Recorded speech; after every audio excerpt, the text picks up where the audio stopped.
you and Congresswoman Norton for bringing H.R. 51 before the committee and bringing us this far. It's an historic moment for the people of Washington, D.C., and indeed for the country, and it should be a very proud moment for all of us. We should all be clear that the admission of new states is in the very mainstream of American political and constitutional development.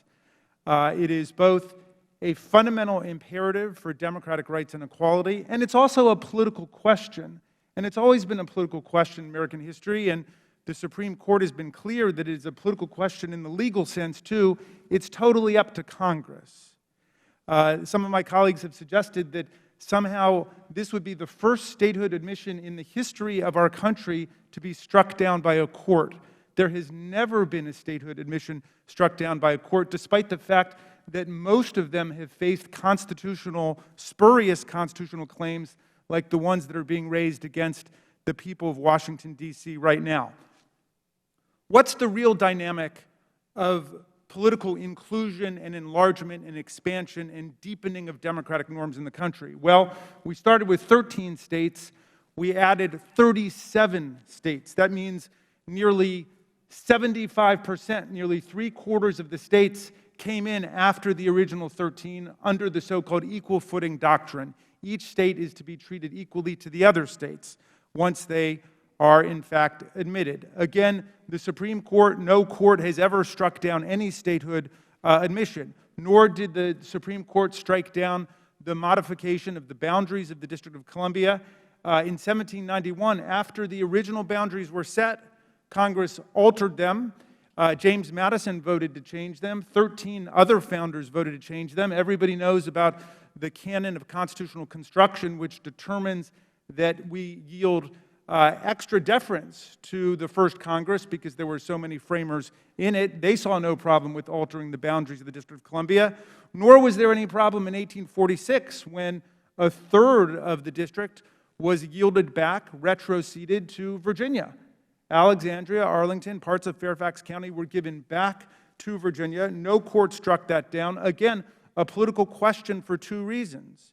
One is that the Congress exercises exclusive legislation over the district that's to become the seat of government under Article 1, Section 8, Clause 17, in all cases whatsoever.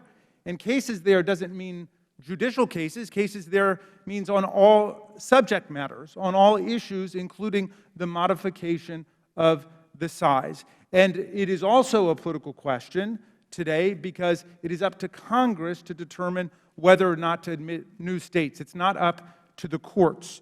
Now, my friend, Mr. Comey, has some fun with me because he found a quote where I said there's a national political logic for the passage of Representative Norton's bill, which I've been for as long as she's been championing this cause. As her neighbor in Maryland, I've been for this for decades, and I've written about this issue. It has nothing to do with any particular bill or amendment that's currently before the Congress. There is a national political logic for it. And if you study American history, you will understand why. Vermont and Kentucky were brought into the Union together. Maine and Missouri, in the Missouri Compromise, brought in together. One party gets one state they really want, the other party gets a state they really want. Remember the Kansas-Nebraska Act. Remember Hawaii and Alaska. We don't have to pretend not to understand what's going on here politically. Donald Trump was the one who started the political conversation about D.C., saying that his party would never allow 2 new Democratic senators. So as long as we're talking about it openly, as long as that's how our friends across the aisle see it, they don't see the fundamental violation of people's rights to govern themselves. They don't see the violation of people's voting rights. They don't see the violation of people's representational rights. They don't see the violation of the principle of no taxation without representation. They just see 2 Democratic senators. Fine. That's the way you see it. Then let's go back to 2 states entering together, like animals boarding Noah's Ark. That's the way it's worked in American history because most people have viewed it in political terms. Well, the Republican Party has a proud tradition of support for Puerto Rican statehood. Ronald Reagan supported it, Gerald Ford, George H.W. Bush, Dwight Eisenhower. The 2016 Republican platform demands Puerto Rican statehood, and so does every Republican platform going back to 1940. I'm sure it would have been in the 2020 platform, except they didn't have a platform in 2020. It was just whatever President Trump said. Representative Don Young, the Dean of the House, introduced and supported a Puerto Rican statehood plan. I think he asked for a new star in the flag for Puerto Rico. Fine, let's make a deal. They want statehood for Puerto Rico.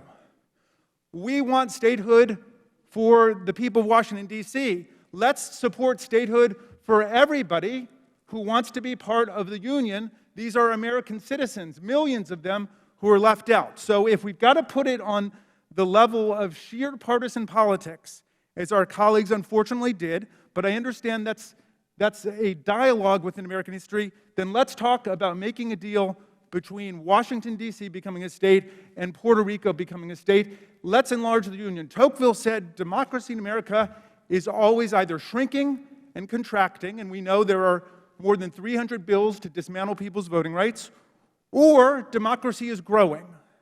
Democracy is either shrinking or growing. Let's make democracy grow. Let's admit both Washington, D.C., as the Democrats have asked for, and Puerto Rico, as the Republicans have asked for. I yield back to you, Madam Chair. The gentleman yields back. Who seeks recognition? Madam Chair, I have an amendment at the desk. And the clerk will report the amendment. Amendment 1.